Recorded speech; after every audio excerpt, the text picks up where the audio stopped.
Hi అండి, అందరికీ నమస్కారం. నేను మీ పవన. టేల్స్ బై పవన ఛానల్కి స్వాగతం.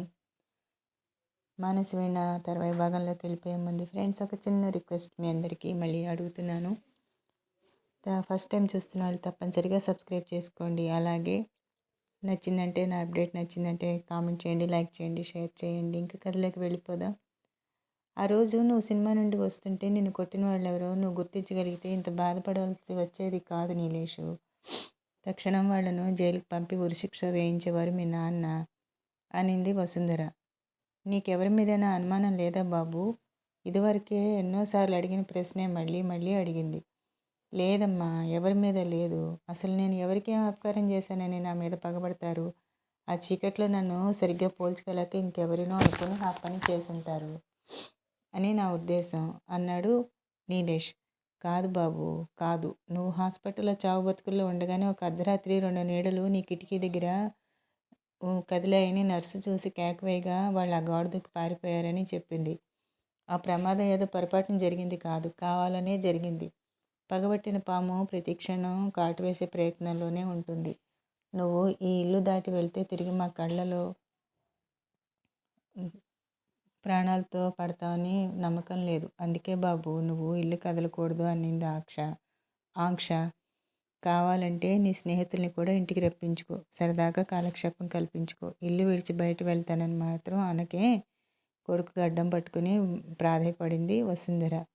నీలేష్ మాట్లాడకుండా లేచి వెళ్ళిపోయాడు. డైనింగ్ హాల్ను ఆనుకుని ఉన్న కిచెన్లోకి ఆ సంభాషణ అంతా వినిపిస్తూ అక్కడ దృశ్యం కనిపిస్తోంది. కొద్ది కొద్దిగా నీలేష్ సంగతులు తెలుస్తున్నాయి పద్మజకి. అతడి కథకు ఒక రూపం ఏర్పడిపోతున్నట్టు అనిపించింది. నీలేష్ చదువుతున్న పేపర్లో అక్షరాలు మసకేయడంతో పేపర్ మడిచి కుర్చీలో పడేసి లేచాడు. సంధ్య అంతరించిపోయింది. శరత్చంద్రుడు నీలాకాశంలో పరుగులు పెడుతున్నాడు. ఆకులు వెండిరేకుల్లాగా తళతళలాడుతున్నాయి. అప్పుడే ప్రారంభమైన శీతాకాలపు చల్లగాలులు తోటలో పూసిన పువ్వులు సుగంధాలను మోసుకుని ఎటో సాగుతున్నాయి. చేతులు వెనక్కి కట్టుకుని తోటలో పచారులు చేస్తున్నాడు నీలేష్. అతడి మొహంలో ఉత్సాహం అనేది ఎంత వెతికినా కనిపించట్లేదు. అంతులేని ఆలోచనలతో వడిలిపోయినట్టుగా ఉంది అతని మొహం. అతడు వాచి కేసి చూసుకున్నాడు. 7:30 కావస్తోంది. బంధువుల ఇంట్లో పెళ్ళికి వెళ్ళిన అమ్మ నాన్న ఇంకా రాలేదు. బాబు, ఆ 2 అక్షరాల పిలుపులో ఎంత మాధుర్యం ఉంది. ఇదే పిలుపు అమ్మ నోటి నుండి మరో విధంగా వినవస్తూ ఉంటుంది. ముగ్ధుడైనట్టుగా నీలేష్ వెనుతిరిగి చూశాడు. ధవళ వస్త్రాల్లో దేవకన్యలా నిలబడి ఉంది పద్మజ. చిరునవ్వుతో అతడిటి తిరుగుతూనే బాబు బాబు అని మళ్ళీ వీణ మెట్టినట్టుగా పిలిచింది. ఏం కావాలండి? మీరు బొమ్మలు వేస్తారట కదా, ఎవరు చెప్పారు మీకు?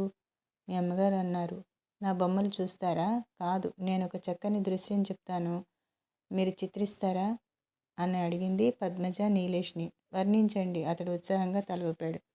చూడండి, ఆ చెట్ల గుబురులో ఒక అందమైన చిన్న పల్లె, 6-7 డాబా ఇళ్ళు, 20-30 మట్టి మిద్దెలు, మిగతావన్నీ పూరి గుడిసెలు. పల్లె మధ్యగా దేవాలయం, ఆలయం ముందు కోనేరు, ఊరి పక్కగా కోడిదాచులో సాగిపోయే కృష్ణ కాలువ. ఎక్కడో చూస్తూ చెప్తోంది పద్మజ. నీలేష్ ఆమె మొహంలోకి నిశ్చలంగా చూస్తున్నాడు. ఒక అందమైన యువతి ముఖాన బొట్టు ఉండదు, చేతులు బోసిగా ఉంటాయి. తడి చీరతో చంకలో బిందెతో నడుస్తూ ఉంటుంది. కాలిలో ముళ్ళు గుచ్చుకోగా కింద కూలిపోతుంది. ఒక పిచ్చివాడు, అయినా చాలా అందమైనవాడు యువకుడు ఆమె పాదం ఎత్తి పట్టుకుని ఆమె కళ్ళలోకి అదోలా చూస్తాడు. మీరేదో కథ చెప్తున్నారే, దృశ్యం వర్ణించడం కాదు అన్నాడు నీలేష్ నవ్వుతూ. పద్మజ అర్థిస్తున్నట్టుగా అంది. ఈ భావం వచ్చేలా మీరు బొమ్మ గీయగలరా అని అడిగింది. ట్రై చేస్తాను అన్నాడు. ఆమె కళ్ళల్లోకి అతడు ఎలా చూశాడన్నారు అని అడిగాడు. ఏదో మెరుపు, ఏదో అనురాగం, ఆర్తి. ఆమెలో కలిగిన భావాలు చెప్పండి. ఆమె కళ్ళలో ఏదో విహ్వలత, అదిరే పెదవులతో ఏదో మాట్లాడబోతున్నట్టుగా. అయితే ఇద్దరు ప్రేమికులన్నమాట అన్నాడు. పద్మజ ఏదో చెప్పబోయింది. కారు శబ్దం వినిపించడంతో గబగబా ఇంటి వెనక భాగం వైపు నడిచింది. మర్నాడు ఉదయం వంట పనిలో ఉన్న పద్మజ దగ్గరికి వచ్చాడు నీలేష్. అతడు పిచ్చివాడు అన్నారు కదా, ప్రేమ పిచ్చా, నిజంగా పిచ్చా? పద్మజ జవాబు చెప్దాం అనుకునేంతలో వసుంధర కనిపించింది నీలేష్ వెనుక. ఏం కావాలి బాబు? తల్లి ప్రశ్నలో కొద్దిగా తొట్రుపడ్డాడు నీలేష్. తలనొప్పిగా ఉందమ్మా, కాస్త టీ పెట్టివ్వమని చెప్దామని నీలేష్ వెళ్ళిపోయాడు. పద్మజ టీ తయారు చేసి నౌకరికి ఇచ్చి పంపింది పైకి. ఆ రోజు సాయంత్రానికల్లా చిత్రం పూర్తి చేశాడు నీలేష్. కానీ అది పద్మజకి ఎలా చూపెట్టాలి? వంటగది చాయలకు వెళ్తే అమ్మ సందిగ్ధంగా చిరాగ్గా చూస్తుంటుంది తనను. ఎంత సహృదయులైనా ఇలాంటి విషయాల్లో పెద్దవాళ్ళు జాగ్రత్తగా ఉంటారు. సాయంత్రం 5 గంటలవుతోంది. వసుంధర సహా మెట్ల దాకా వచ్చి నీలేష్ అని పిలిచింది. నీలేష్ వచ్చాడు. ఏంటమ్మా అంటూ. నేను కమలమ్మ గారింటికి వెళ్తున్నాను. వాళ్ళ ఇంట్లో ఆమె కూతురు బారసాల పేరంటం పిలిచారు. కృష్ణయ్య ఈరోజు పనిలోకి రాలేదు. రంగయ్యని నాతో తీసుకువెళ్తున్నాను. ఇల్లు జాగ్రత్త అని చెప్పి పట్టుచీర కొంగు నిండుగా కప్పుకొని వెళ్ళిపోయింది. 2 నిమిషాల నిశ్శబ్దం తర్వాత కారు వెళ్ళిపోయిన శబ్దం వినిపించింది. పద్మజకు ఆ రోజు వంట పని త్వరగా అయిపోయింది. దేవుడి పూజకి మాల కట్టుకుంటోంది కూర్చుని. నీలేష్ ద్వారబంధం మీద చేతులాంచి నిలబడి కొంచెం పైకి వస్తారా అని అడిగాడు. పద్మజ తల తిప్పి సందేహంగా చూసింది. చిత్రం పూర్తి చేశాను. పేరు ఏం పట్టాలో స్ఫురించడం లేదు అన్నాడు. కిందికి తీసుకురండి చూస్తానంది. రంగులు బాగా ఆరలేదు కదా, ఇప్పుడు తీస్తే పాడైపోతుంది. మీరే రండి పైకి. సహం కట్టిన మాల చాప మీద వదిలేసి లేచింది పద్మజ. మెట్లు ఎక్కుతుంటే పద్మజ గుండెలు చిత్రంగా స్పందించాయి. గోడలకు అపురూపమైన చిత్రాలతో, కళాత్మకమైన అలంకార వస్తువులతో అపురూపంగా దిద్దబడున్నాయి పైన గదులు. ఆ అలంకరణలోనే ఆ గదుల్లో వాడుకునే అతడి కళా హృదయం అభిరుచి వెల్లడవుతున్నాయి. నీలేష్ వేసిన చిత్రం స్టాండ్ దగ్గరికి వచ్చి నిలబడ్డాడు. చూడండి అని. పద్మజ కన్నుల్లో ఆశ్చర్యం నిండిపోయింది. తన వర్ణనకు సజీవమైన రూపకల్పన. దూరంగా చెట్ల పొదల్లో ఏదో గ్రామం ఉన్న చిహ్నాలు, చిన్న గుడిసెలు, అస్పష్టంగా పూరిళ్ళు. ఆ చెట్ల సందులోంచి ఎత్తుగా లేచిన ధ్వజస్తంభం, కృష్ణకాల్వ తీయటి నీటితో గంతులు వేస్తూ పరిగెడుతోంది. కాలువకు అటు ఇటు రెల్లుదుబ్బులు, ఈత చెట్ల పొదలు, దూరంగా నీలికొండలు, దూరంగా ఒక పల్లె యువతి తల మీద కడవెత్తుకు వెళ్తోంది. పద్మజ చూపులు ఒకచోట చిక్కుబడినట్టుగా ఆగిపోయినాయి. తన పాదం ఎత్తి పెట్టుకున్న బాబు. రూపురేఖలు స్పష్టంగా బాబు కాకపోయినా ఒక పిచ్చివాడుగా స్పష్టమవుతోంది అతడి ఆకృతిలో. బాబు వణికే స్వరంతో పిలిచింది పద్మజ నీలేష్ని. నీలేష్ చిరునవ్వుతో చూశాడు. ఈ చిత్రం చూస్తుంటే మీకేం జ్ఞాపకం రావడం లేదా? జ్ఞాపకమా? ఏంటిది? అతడి కనుబొమ్మలు ముడుచుకున్నాయి. మీరు ఎప్పుడూ ఆ పల్లెకి వెళ్ళలేదా? నేనా? మాది ఒక పల్లెటూరే. కానీ పుట్టి ఇన్ని రోజులైనా అక్కడికి అడుగు పెట్టలేదు. అక్కడ మా దాయాదులున్నారు. ఉన్న ఒక్క వంశాంకరానికి వాళ్ళ వల్ల ఏం ముప్పు వాటిల్లుతోందో అని నన్ను మా ఊరికే వెళ్ళనివ్వరు నాన్నగారు. నా జీవితం అంతా ఇక్కడే గడిచిపోయింది అన్నాడు. ఓ బలవంతాన పద్మజ నిట్టూరు పణుచుకుంది. బాబు, నువ్వు నా పిచ్చి బాబువు కాదు. ఒక లక్షాధికారి గారాల పట్టివి, విద్యాధికుడివి, మరో వాగ్దత్తమైన వరుడివి. నిన్ను మళ్ళీ నా పిచ్చిబాబుగా చూడాలనుకోవడం ఎంత వెర్రితనం, అర్థం లేని ప్రయత్నం కదా. నీలిమబ్బులు ఆవరించినట్టుగా ఉన్న పద్మజ మొహంలోకి ఆశ్చర్యంగా చూశాడు నీలేష్. ఏదో ఉద్వేగాన్ని, బాధని అణిచిపెడుతున్నప్పటి కంపనం ఆమెలో వ్యక్తం అవుతోంది. నిజం చెప్పండి, ఈ చిత్రానికి మీకు ఏదో సంబంధం ఉంది కదా? ఈ పిచ్చివాడితో మీకు ఉన్న అనుబంధం అంత గాఢమైందా? అతడు మీకేమవుతాడు? బంధువా? తెలిసినవాడా? బంధువు కాదు, తెలిసినవాడు కాదు. కానీ వాళ్ళు వచ్చి మా ఊరి నుండి పట్టుకుపోయిన రోజు తిరిగి అతడిని జీవితంలో చూస్తానా అని వెర్రిగా తప్పించాను. కానీ తర్వాత తెలిసింది అతడు చచ్చిపోయాడని. ఇంకెప్పుడు అతడిని నేను చూడను. పద్మజ ఆపుకోలేని దుఃఖంతో కిందికి పారిపోయింది. అరగంట తర్వాత నీలేష్ కిందికి దిగి వచ్చాడు.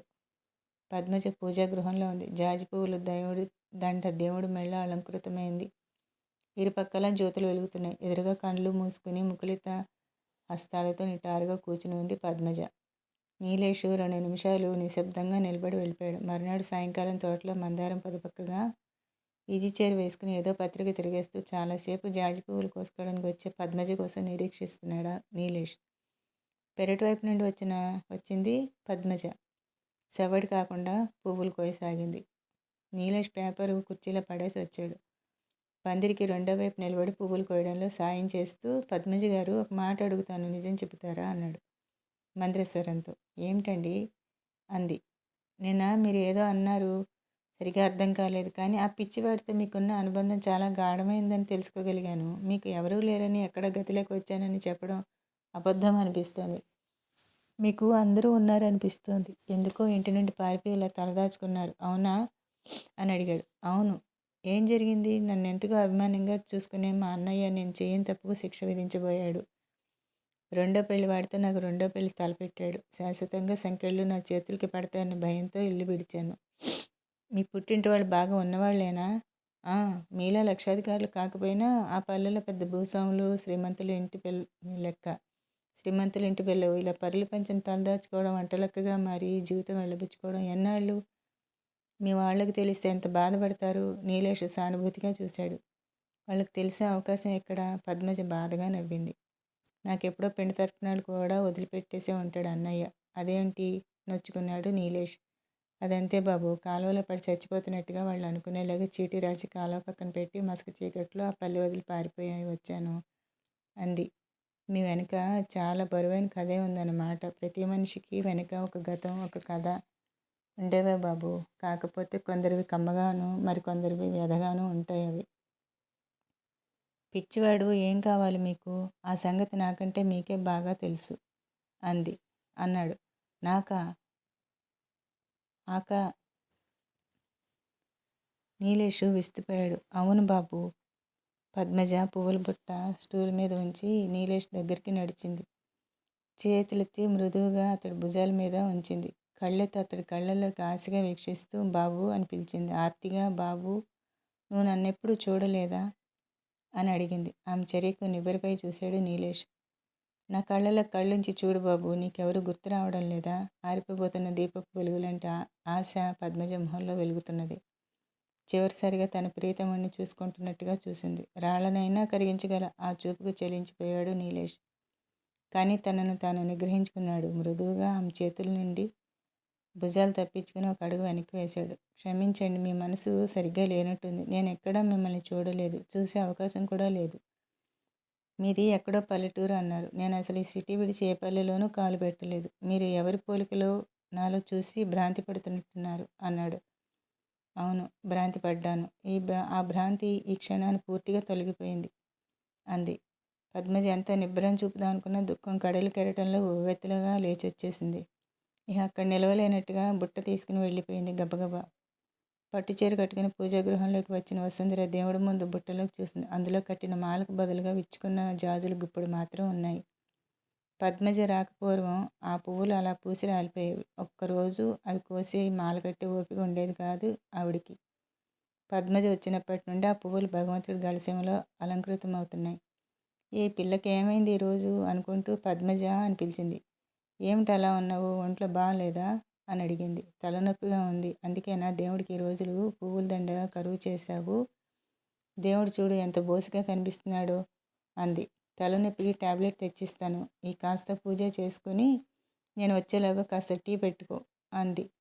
పద్మజ మౌనంగా అవతలకు వెళ్ళిపోయింది. పావుగంట తర్వాత వసుంధర ఇచ్చిన టాబ్లెట్ మింగి వేడివేడి టీ అరకప్పు తాగి గదిలో పడుకుంది పద్మజ. ఈ పూటకు ఎలాగో వడ్డించుకు తింటాం, లేవక్కర్లేదు ఆదరం ప్రకటించింది వసుంధర. భోజనాల దగ్గర రామచంద్రం గారు అడగనే అడిగారు పద్మజ ఏది అని. తలనొప్పి అంట, నేనే చెప్పాను పడుకోమని. పాపం, ఇంత చిన్న వయసులో వైధవ్యం పొందడం, ఎవరూ దిక్కులేకపోవడం నాకు ఒక్కోసారి ఎలా అనిపిస్తుందో చెప్పినా, ఓ అందమైన కుర్రాన్ని పట్టుకొచ్చి పెళ్లి చేసి జంటగా బ్రతకండి అని చెప్పాలనిపిస్తుంది. వంట వాళ్ళకు పని వాళ్ళకు పెళ్ళిళ్ళు చేసి పంపడమేనా మన పని? వసుంధర అంది. అయినా ఈ కాస్త నీడ దొరికినందుకే సంబరపడిపోతుంది ఆ పిల్ల. నడియేట్లో కొట్టుకుపోతున్న వారికి గరికిపోచ పెన్నిది కదా. ఏం బాబు, మజ్జిగలో అన్నం పెట్టించుకోకుండానే చేయి కడిగేసుకున్నావు నొచ్చుకుంది వసుంధర. చాలమ్మా, ఎందుకో ఆకలిగా లేదు. భుజం మీద తిండితో చేతులు తుడుచుకుంటూ వెళ్ళిపోయాడు నీలేష్. బాబు రోజు రోజుకి నిరుత్సాహంగా తయారవుతున్నాడు చూశారా అంది వసుంధర దీనంగా. ఆవేదనగా నిట్టూర్చారు రావుగారు. ఏం చేస్తాం, ఆ రాత్రి నీలేష్ని కొట్టిన వాళ్ళు ఎవరో తేలేదాకా బాబు బయటకు వెళ్ళే అవకాశం లేదు. ఆ రాత్రి కొట్టిన వాళ్ళని ఏమాత్రం గుర్తించగలిగినా నీలేష్ని ఈ జైలు జీవితం నుంచి తప్పించవచ్చు. చీమకైనా హాని చేయని నా బాబు మీద ఎవరి పాపిష్టి చూపు పడిందో. ఆమె గొంతు బొంగురుపోయింది. రామచంద్ర గారు భోజనం ముగించి పైకి వెళ్ళారు. ఫ్రెండ్స్, అప్డేట్ ఎలా ఉంది? నచ్చిందా మీకు? నచ్చిందంటే కామెంట్ చేయండి, లైక్ చేయండి, షేర్ చేయండి. కొత్తగా చూసిన వాళ్ళు సబ్స్క్రైబ్ చేసుకోండి మర్చిపోకుండా. Thank you for watching.